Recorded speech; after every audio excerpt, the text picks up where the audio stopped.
We are live. All right. How's it going, skeptics? Welcome to another episode of Reason to Doubt. I'm Jordan, and with me is Jared. How's it going, Jared? It's going well. I'm excited to be talking to you tonight about something that I am not qualified to talk about. So, That's uh, basically every night. So there we go. yeah, Tonight, yeah. we're going to be talking about aliens, the guy with the hair, and Aliens. why we as skeptics, at least I think aliens probably exist, or at least have existed. I don't know, but what do you think aliens exist? Yeah, I do think aliens exist. It's we might get into what we mean by aliens, but I think there's life out there. Right. When you say that, I'm going to take that to mean X-Files is real and 100% accurate. Yeah, there's a guy with a cigarette smoking somewhere. Yes, that's what I mean. So, You know, that guy was supposed to be like not even a character. His name in the script was Cigarette Smoking Man. really, And everyone was like, when he came out, everyone was like speculating, who is this guy? Who is this guy? And they like made him into a character, but he was originally just like some dude in the background. that's funny. Yeah, I didn't know that. But Now well, you know. so the reason we're talking about this too is because sometimes people will say, when we say that we believe in aliens, in whatever extent that is, they'll be like, well, how can you believe in aliens? That doesn't that require faith? Isn't it the same faith that it does, like for me to believe in God? And we would Right. say, no, not really, right? Right. So I would say that I believe in aliens because the evidence is sufficient to convince me that they likely exist, Hmm. which that might sound weird since we have no direct evidence of them, but I think we have good indirect evidence. But before we get into that, let's talk about today's fallacy of the day, which is a fun one. It's called the prosecutor's fallacy. Yeah, this is a good one. It gets its name because it's commonly committed by lawyers who are Yep. prosecuting somebody. So, Right. Used to put innocent people behind bars. So this is a fallacy involving conditional probabilities. So the odds that X is true, given that Y is true. And humans are not very good with numbers in general, and having one number depend on another number makes humans even worse at it. So one of the ways this often comes up is in medical testing. So you might hear like a test is 96% accurate or 98% accurate, right? And so people will assume that, okay, if I took this test and it says I got a positive result, like I'm infected with whatever, then it's 96% likely that I have the thing, right? That's what 96% accuracy would seem like it would mean, right? Wrong. So the reason is because it's a failure to account for the chances that you are getting a false positive, right? So given I got a positive result, what are the odds that I am actually positive versus a false positive? And it might seem counterintuitive that often the answer is you're way more likely to not have the disease even if you had a positive result than if you um what so even if you have a positive result, you may be many times more likely not to have a disease, which seems weird. But then if you think about it, say the test was 96% accurate and you tested a billion people, you'd get what, 40 million positive results, even if absolutely nobody had the disease, right. right? Yeah, which So you're not looking like what are the odds I have the disease at, in general. It's like, okay, the prevalence of this disease is whatever small percentage, if it's like 0.2% of the population or whatever, right? So what are the odds that I got this positive result and I am also in that 0.2% versus the odds that I got a positive result that's false, that I'm in the 99.8%, right? And often that second one is bigger. you're talking about numbers, which I Right. don't get. Another one that factors in is when you have an explanation for something that is the explanation is unlikely, but it's nevertheless true. So, for example, Sally Clark was wrongfully convicted of murder in 1996 because she had two children who died. So one died of like SIDS, and then a couple weeks later, another one, her other child died. So she had two children die very close to each other, and the expert witness they got testified that it was like a 1 in a 70 million chance that that would happen, right? that you'd have in a affluent home with resources and everything. It's Right. extremely unlikely for 2 children to die. Now, people have questioned that expert's testimony, whether his estimate was right. But even if it was, right? If it's a 1 in 72 million chance, well, that means that's going to happen, like Right. about once every 72 million homes, right? So would the fallacy be to say there's a 1 in 72 million chance probability that she's innocent, which means that So she's a yeah, exactly. That's the fallacy there, is assuming that the rate of the thing means that the inverse of that is her probability of being guilty, which it's not, because you'd expect, just if with a huge population, that someone in there is going to have this highly unlikely thing happen, and that's the one that the cops are going to come and talk to, right? right. So it's not like they picked a name out of a hat and like knocked on a random door. There's a reason Yeah. they were there. Right. Um, And so Eternized Dragon 7 talks about, yeah, the probabilities depend on the assumptions that enter the reasoning for those equations, right? Which kind of gets into Bayes' analysis a little bit yeah, too, because the more things you add on, the more you can determine the probability. And exactly. You'd use Bayes' theorem to assess the probability given that what's the probability of X given Y is Bayes' yeah, theorem is often used to calculate those probabilities. So the key takeaway here is that the context matters. Even unlikely events can happen if you have a huge sample size, and so the overall sample size and context is important when you're dealing with probabilities. yeah, it's extremely important. So that Speaking of is huge sample sizes, yeah. Speaking of huge sample sizes and humans not being able to understand big numbers, so the so galaxy is pretty big, right? it's pretty big. I don't know if you've seen the James Webb Space Telescope pictures that have been coming out. I Uh, have pixel peeped them because I've been yeah. they're mind blowing, and the space is really big. Turns out, like really big, and so that is why we think aliens exist. So the context of this conversation is the Fermi Paradox. So let's talk about that. Uh, the story where this paradox comes from, supposedly, I don't know if the story is actually true. Enrico Fermi came up with it, but who knows if this story of it is true, but whatever. The story goes that he was having lunch with like some colleagues doing sciencey stuff, and they were talking about whether or not aliens existed. And someone was arguing for, aliens like are likely to exist. And he was like, well, then where is everybody? Yeah. They basically did all the math, said, look at all this. The probability is that there's aliens out there. And he's like, yeah, if there are, but why don't we see them? Right. Yeah, why not? Yeah. So that's the question. And that was in 1950. And since then, work has been done to try to quantify the likelihood that aliens have existed. So one of the most famous attempts was Francis Drake in 1961. He came up with the famous Drake equation, and he actually used it as the agenda for the first SETI meeting, which is the search for extraterrestrial intelligence. You've probably seen them in the beginning of every alien disaster movie, Yeah. They got the Um, little things going out right. there. Yeah. Exactly. And so the goal of his equation was to determine how many aliens are like broadcasting right now. And it looked at like the rate of formation of stars that could have planets and how likely it is that they would have life, etc. And you crunch the numbers, you put in whatever numbers you think are reasonable, and it comes out with a number of aliens that are broadcasting signals we could receive. Since then, the equation has been updated, and to answer the question, okay, whether or not they're alive now, what are the odds that any alien ever existed? So NASA put together a handy Graph. handy graph, handy picture that I'll share real quick. So you can see this. If you put it up on the screen, there we go. So this up here is the original Drake equation. Okay. This down here is the equation I'm going to be talking about. So basically, A here is the number of technologically advanced species that have ever existed. We would be one of them. So A is definitely at least one.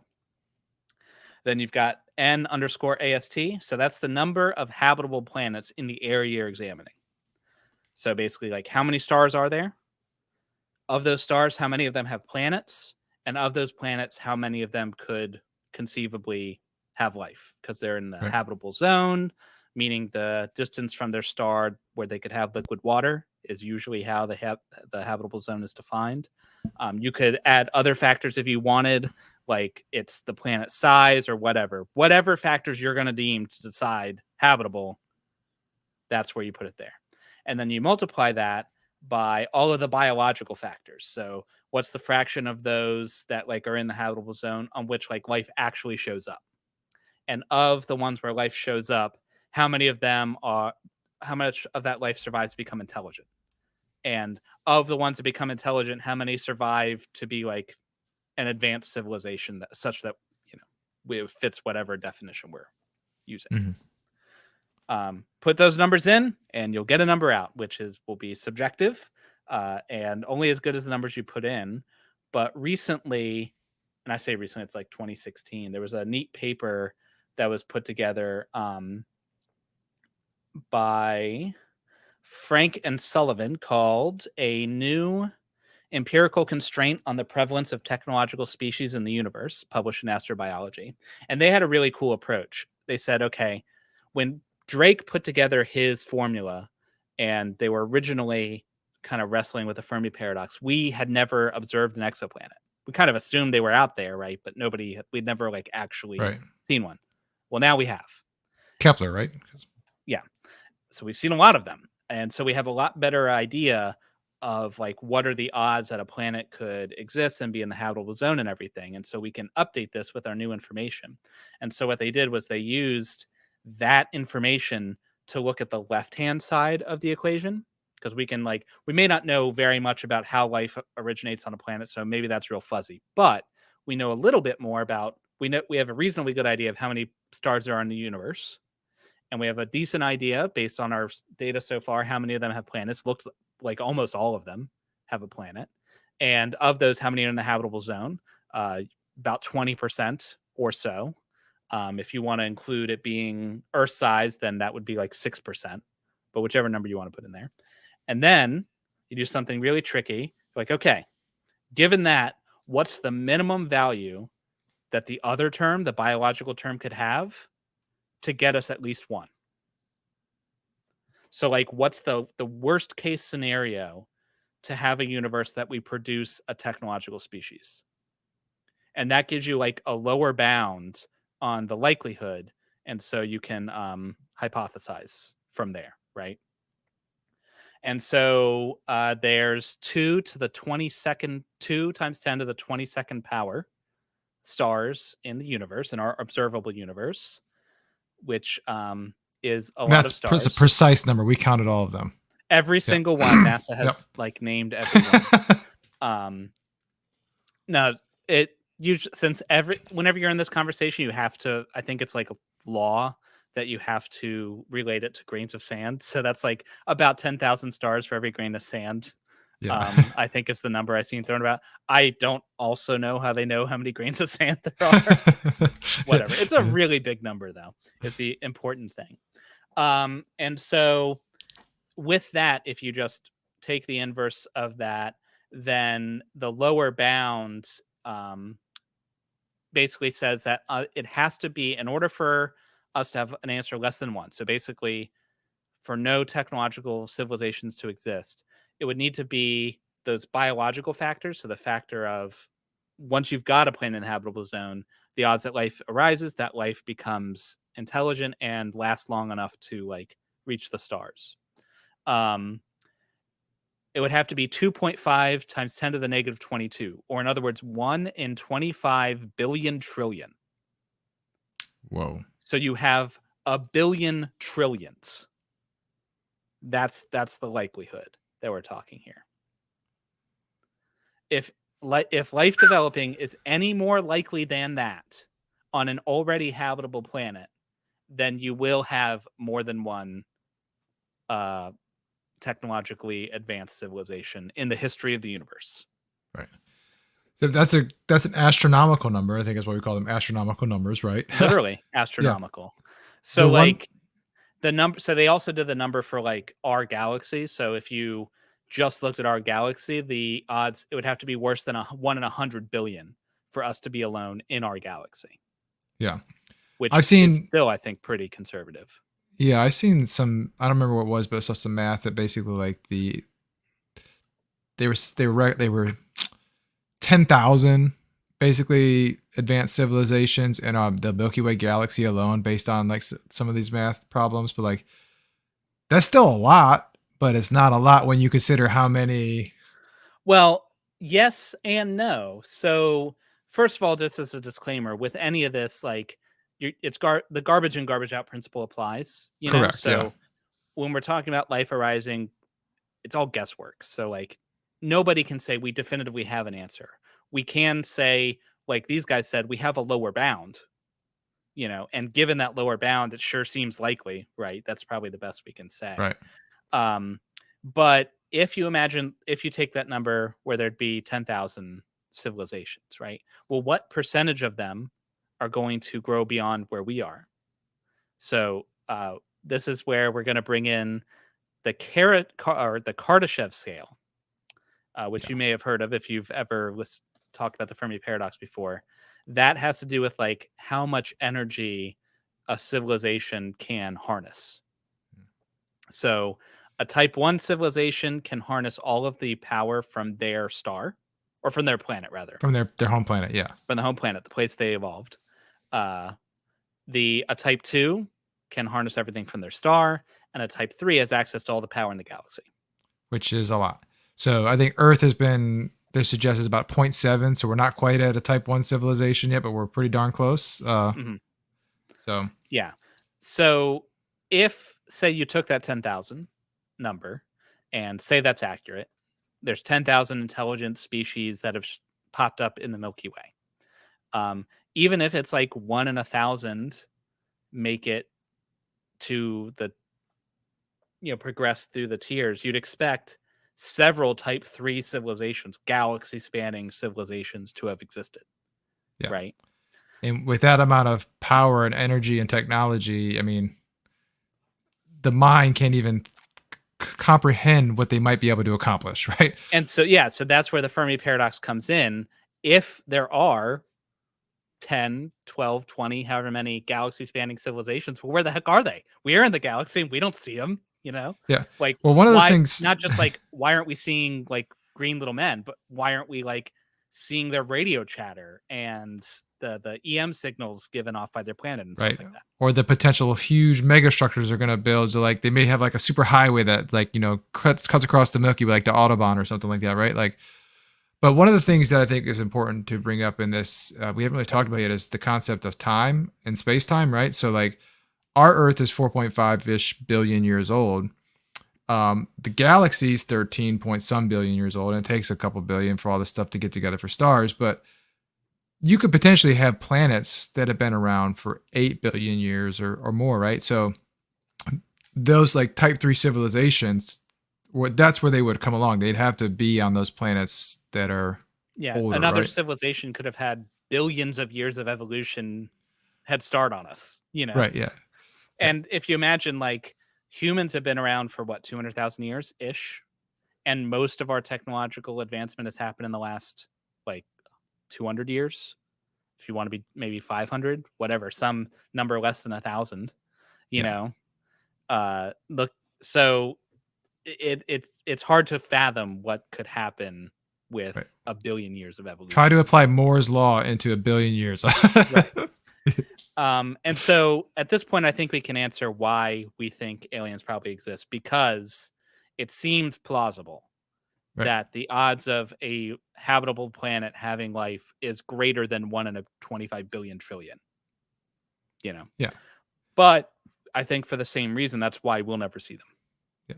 And to go back to our original thing, we're basing our belief in aliens off of actual math and evidence that we have. Like, and obviously you said that the numbers can change and flux, but we're not just saying, oh, we believe it because I have faith. Like UFO picture on the wall, I want to believe, Right. Yeah. It's like, we believe it because we've looked at evidence to suggest. Though that just reminded me. So you watched the X-Files, right? Mhm. Yeah.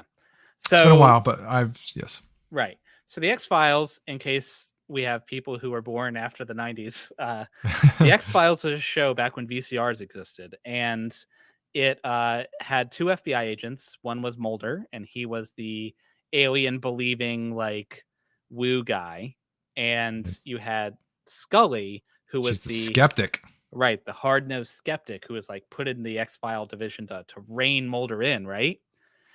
Which I think, she could fairly be a good skeptic at the beginning, but I would submit she's actually a terrible skeptic. Well, horrible. Yeah. Horrible, right? Because by the end of the first season, she's seen like demons and aliens and like seen them. Yeah, Like tattoos that come to life and stuff like right. Like she sees supernatural stuff on the daily. And she's still like, I don't believe it. Like that's not like at that point a skeptic like I'm convinced. Like yeah. well, Yeah. either like I've lost my mind, I'm insane, or this is real, you know. Right. That's a good point. Yeah. The other thing that kind of sparked this conversation I might like to bring up here is we've always talked about reasons Christians believe, and one of those arguments was, well, just look at the trees, right?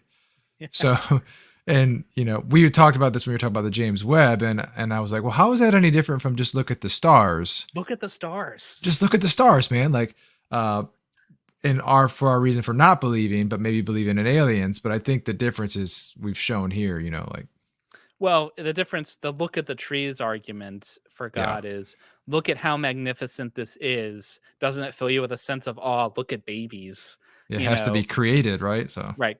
Wouldn't there have to be a God? Whereas this is saying we don't know exactly what the odds of life forming are, but it seems plausible that they are greater than this threshold. And given the massive population size we have, there's probably another planet out there with life on it. yeah. So Well, I think we should go on to these types of civilizations and maybe talk about gates too, because like those before and after. But one thing I want to bring up, this doesn't even take into account like we're basing most of this stuff on like our type of carbon-based life form on a planet in the Goldilocks zone.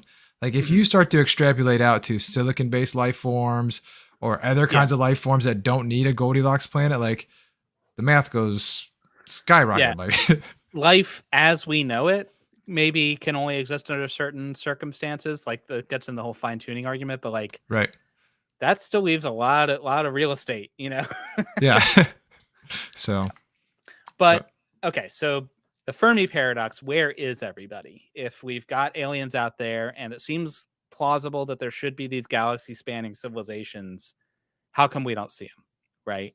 And the explanations that get bandied about really fall into two categories. I mean, these are mutually exclusive and exhaustive options. Like either one, we don't see them because there aren't any, or two, we don't see them for some other reason. Right. right. So the first one, usually those fall into like the great filter, you know. Mm-hmm. So there's some kind of filter that life has trouble getting behind. And Wait But Why did a really good breakdown of all this, and it's very entertaining. I highly recommend go reading it. He describes it. The great filter is three scenarios. Either we're rare, meaning the great filter is behind us. So like we won out in the cosmic Yeah. lottery. And like maybe it's like life jumping from single cell to multicellular organisms, and that doesn't seem likely since in the lab they've done that. Right. Whatever it is, there's some stage that's really hard to get by, and we made it. Smooth sailing from here. Maybe it's consciousness or something else, Sure, whatever it is, we got past it. We're first.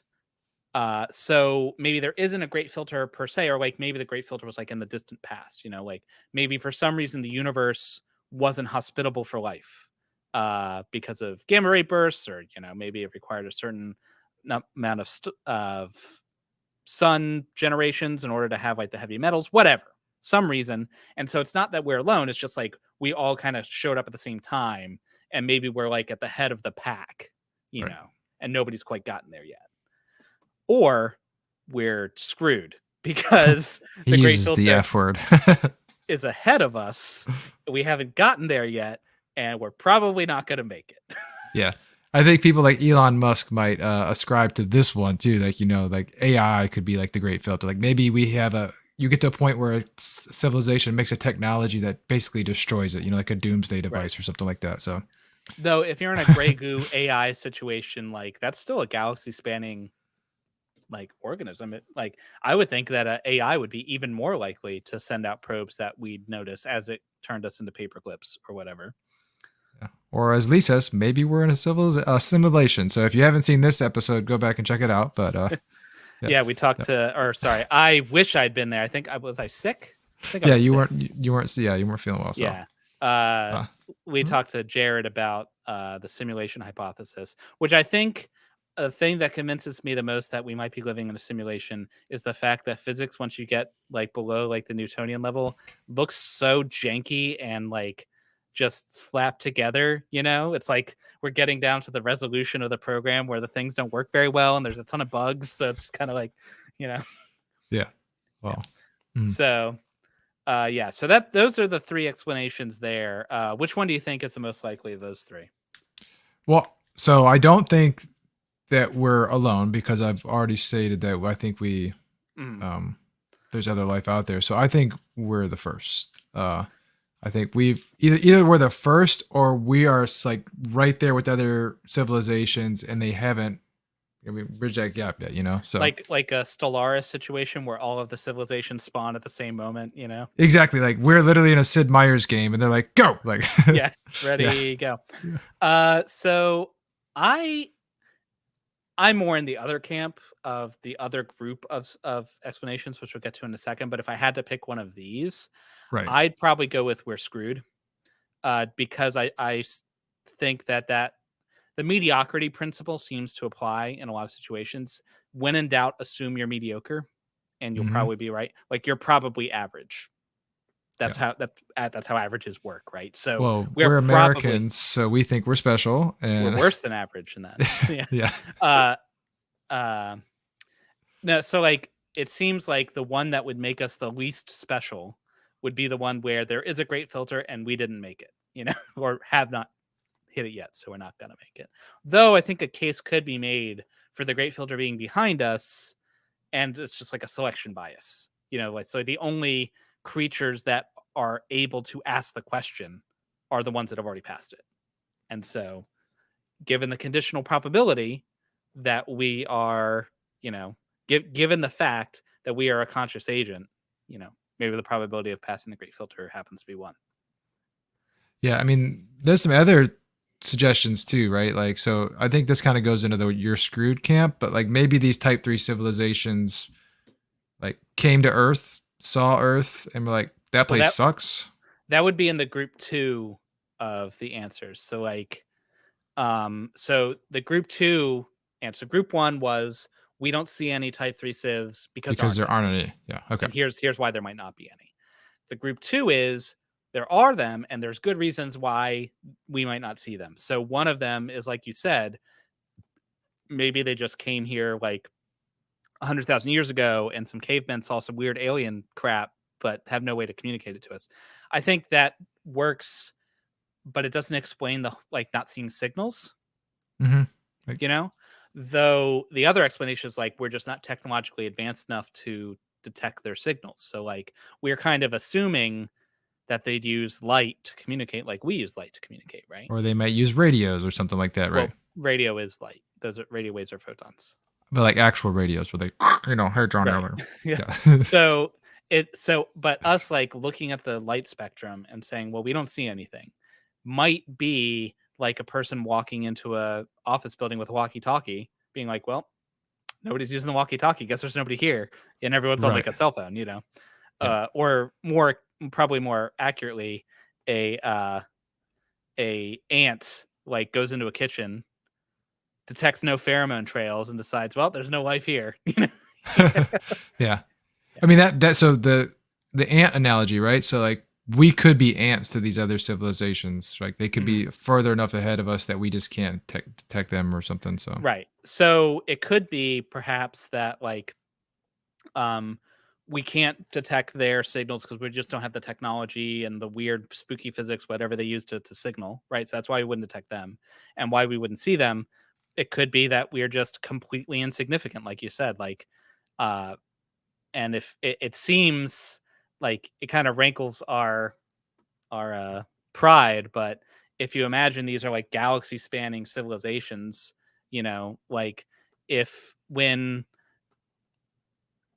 explorers came across from Europe and landed, did they stop and like go to see the ants and try to help them out or knock them over, or did they just like completely ignore them because they're 100% irrelevant? Right. One of the And how other would they even explain it? Like, how would you even if you're so far advanced, how would you even communicate to someone like us? It'd be like yeah, us like trying to. maybe there's ants out there like trying to like tell us, hey, stop stepping on my house, bro. Like, yeah. Have you ever heard like the what if the elder gods, like what if we're like the elder gods to the ants? Like a Mm-mm. guy like sees the ants in this joke scenario. He like sees the ants like gathered around and doing something weird, and he like leans in and he can hear them like praying to him, like wishing that Frank would bring the sugar, and he's like, I mean, sure, I guess. Here you go. Like, gives us sugar. It's like, praise Frank. And then like another ant is like, hey, this other one has like been messing with me. Go take him out. He's like, okay. And like it's just, and then Yeah. one day Frank like slips and accidentally stomps on him. It's like a cataclysmic event, Oh man, that's funny. Well, the other one I was gonna bring up was one of the possibilities too. Is like we're assuming, right? And I think somebody mentioned this in the chat, but like we're assuming that space exploration and colonization is something that these civilizations would actually do, right? So who's to say that they don't just like I'm happy where I'm at and we figured this stuff out, you know? Yeah, that kind of like living in a simulation, but they intentionally go live in a simulation. So like Right. maybe exploring the physical world is just completely gross and nasty. Like why would you do that? They like figured out how to make themselves immortal in a perfect paradise in this eternally running machine. Then why would you ever leave? Right. Yeah. Manifest destiny? No, I don't think so. I'm Yeah. good. I'm good here with my 10 billion year lifespan. Yeah. So that's a great point too. Yeah. So what is your favorite one, or the one that you think is most probable then, as far as the So I would go with the we're insignificant. Like we can't pick up their signals because we don't have the technology to do it. Um, and we haven't, like, if you look at a map of the galaxy, like the light bubble of signals we could have potentially received is like it's too small to show in pixels of a picture of the galaxy. It's very right? small. And then why they ignore us? Like we're not that special. Like why would they bother us? So that's what I think is more likely. Well, it could also be that there just aren't any in our galaxy, but I'm with Stephen Hawking. Um, in he was counseling against METI. So SETI is like passively trying to receive Searching signals. for it, where Medi's Yeah, like out there actively yeah. seeking it. Like, METI's like broadcasting, trying to like communicate to them, and he was of the opinion that is a terrible idea because us meeting a civilization that if they're advanced enough to travel here, then they're going to be, a type 2 civilization at least, right? And someone that's like that far advanced meeting us would be like technologically advanced explorers meeting the natives, and you may have noticed that usually doesn't go well for the natives, right? you know Yeah. like Um. is that your brother Christopher McComb? Yeah. uh The yeah, the fateful encounter hypothesis. is the great filter. That's another interesting idea. Like what if one civilization got there first, right? They were the first one. Somebody had to be first.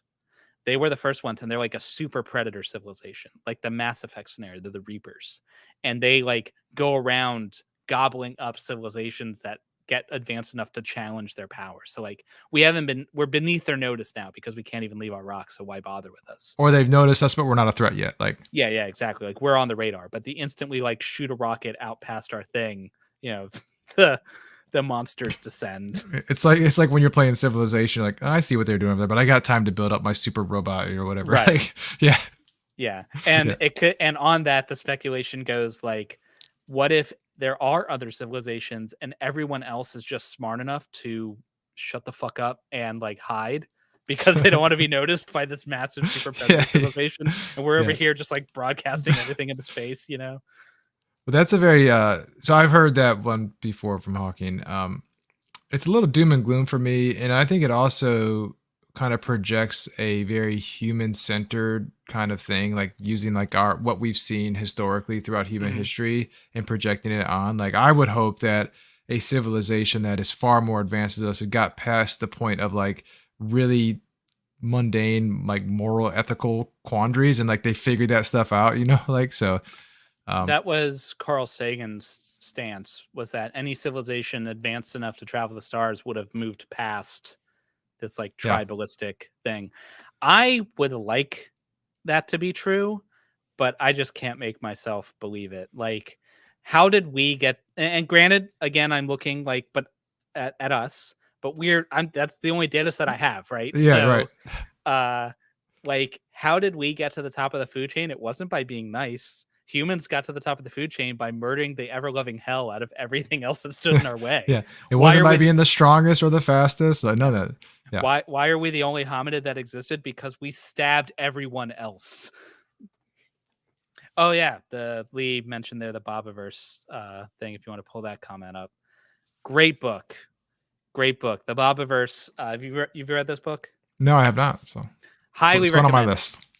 So the Bobiverse um, focuses on a guy named Bob, and he's like a software engineer, modern day, and he signs up to he like wins the lottery, or no, he sells his company. Super doesn't really matter. He got a bunch of money, and he like goes and signs up for cryonics, and then gets hit by a bus, and then gets revived like a couple hundred years later. These aren't big spoilers; they happen like the first chapter.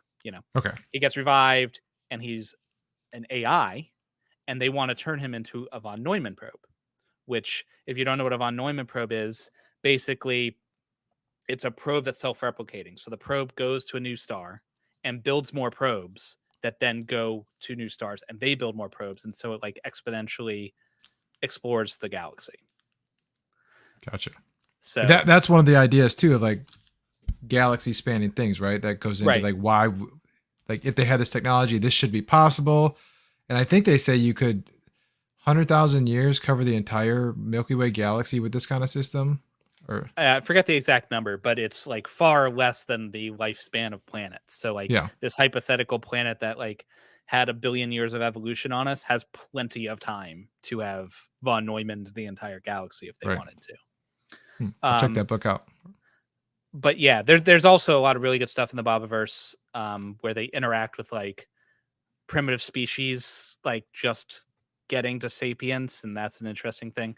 And Bob is just like a guy. Basically, I view myself as Bob, and the Bob scenario is my like ideal. Like if I could die and then be revived as a computer, and they're like, go in the spaceship and fuck off forever. Like that would be just amazing. Yeah, sounds good. Well, How about you? What do you think is the most likely? I don't know. It's all this stuff is mind-boggling to me. Like I think maybe the insignificant one too. Like we're just too insignificant to notice. We're not on anybody's radar.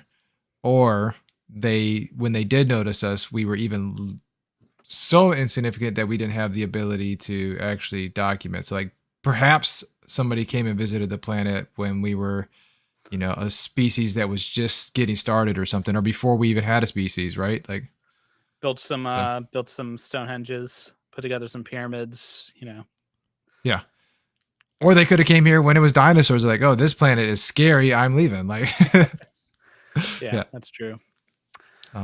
But well, so we should point out that the universe is very big, very, very, very big. However big you think it is, it's bigger.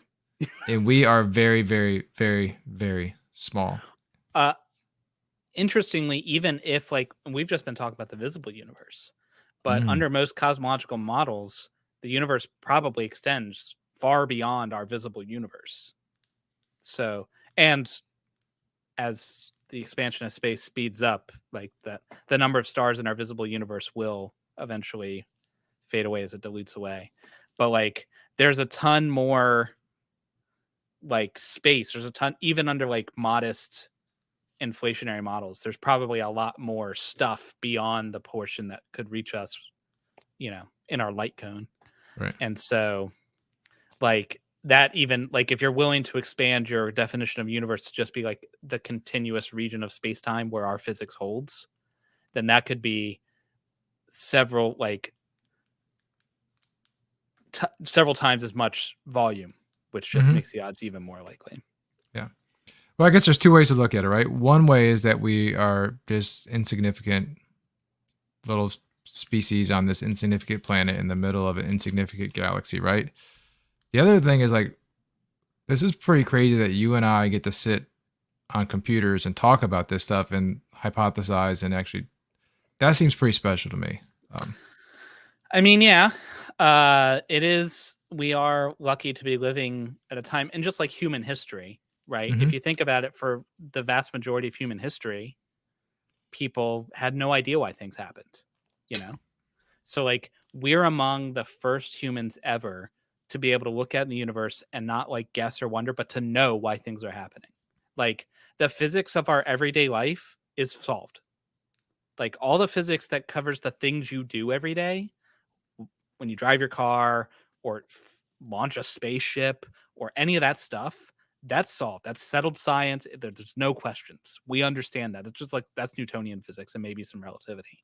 The stuff that we don't have figured out is like the very big, the very fast, the very massive, right? But that's well outside of your everyday human experience. And that is amazing to me. Like, all the physics I interact with is well understood. It's done. We've done all of that. I don't understand physics, so you don't understand it. I don't understand all of it, but like the royal we of our group think species understands it. But it's I totally got you there. Are we alone? We don't know. Right? I think we're alone on this planet. Like, I don't think aliens have ever visited Earth. I think that's unlikely.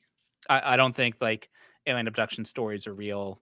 Well, I mean, I believe that they genuinely believe it, but that doesn't make it. I think like, we covered that one once. Yeah, we've touched on it. Yeah. So when I say I believe in aliens, I don't mean that I believe that Billy Bob got abducted and, So do you mean by aliens, you mean intelligent life to the point where like class 1, class 2, class 3 civilizations, or like just aliens like, microbes on a gaseous cloud somewhere? I guess it would exist on a spectrum. The lower down you go, the more confident I am that exists, right? Because it's like, you got to get to the lower rungs before you get to the higher rungs, right? So it seems pretty likely that civilizations have gotten to at least type 2, somewhere in the history of the universe, right? And however likely that is, you just drop several of those filters from the formula we talked about originally. Like, you just don't even, if you're just talking about like microbes in some like slush somewhere in a gas cloud or on like a moon, then you don't need to worry about them becoming intelligent, because that's not what you're talking about, right? So whatever the odds are that an intelligent species arises, several orders of magnitude for a moss or whatever. But do you have anything else you wanted to cover? Or well, Eternized Dragon has a Fermi Paradox explanation that he says is going to blow everything wide open. Let's look at it. It's based on a few general abstract lines of reasoning. The importance of an issue, a decision grows the number of living beings that affect for how long. Okay, so evolution, the longest running moral issue to date. I'll give you that for sure. And evolution generally runs based on suffering. That's the that's the fuel that drives everyone to succeed. The way that the thing that is doing the selecting is brutal death, usually. Yep. So, yep. And a macroethical conclusion to possibly draw from that is against any space colonization and against forward contamination of ices. So to avoid great suffering. So kind of like a prime directive sort of scenario. Like, if we inadvertently, Okay, so if we inadvertently, in exploring, contaminated a planet, and that because of our contamination, we sparked life on that planet, and that led to a billion years of evolution, which would produce suffering and everything Right. else. Yeah. Yeah. That I could see that calculus being drawn. Of course, that also assumes that like you're not getting value out of life itself.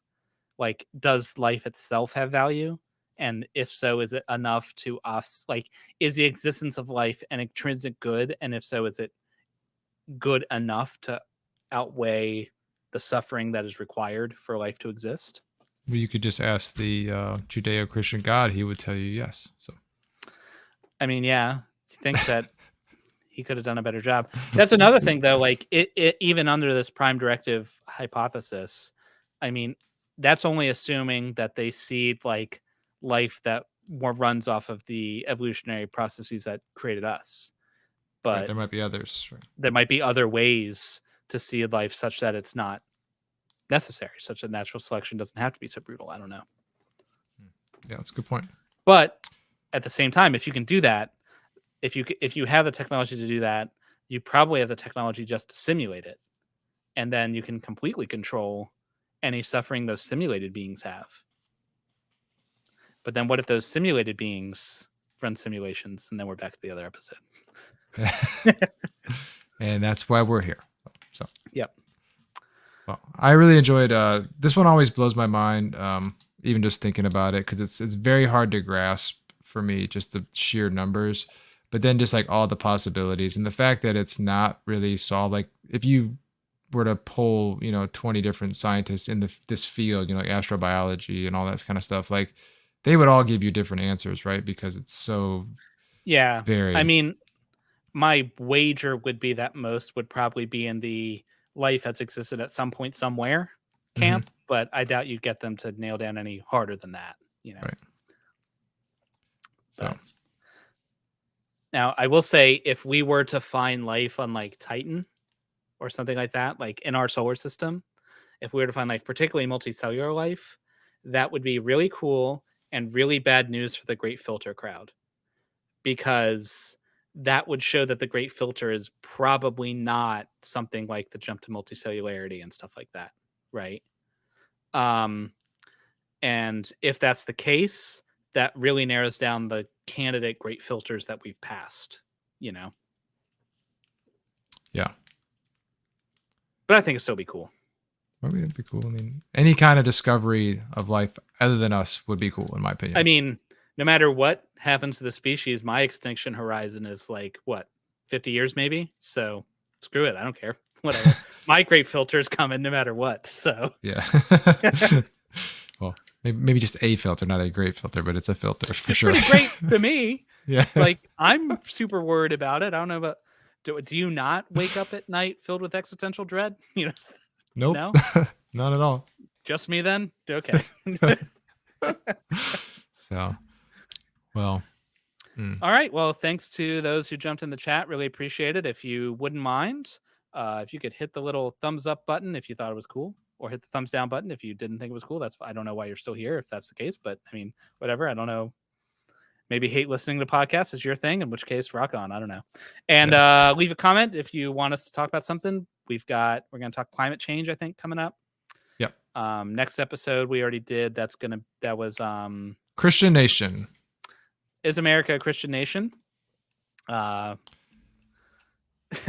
Depends. Spoiler, maybe. Maybe. Yeah. Yeah. Yeah. So anyway, leave us a comment if you have something you want us to talk about. We're always looking for new skeptical information. Till then, remember, you always have reason to doubt. Peace out. Have a good one.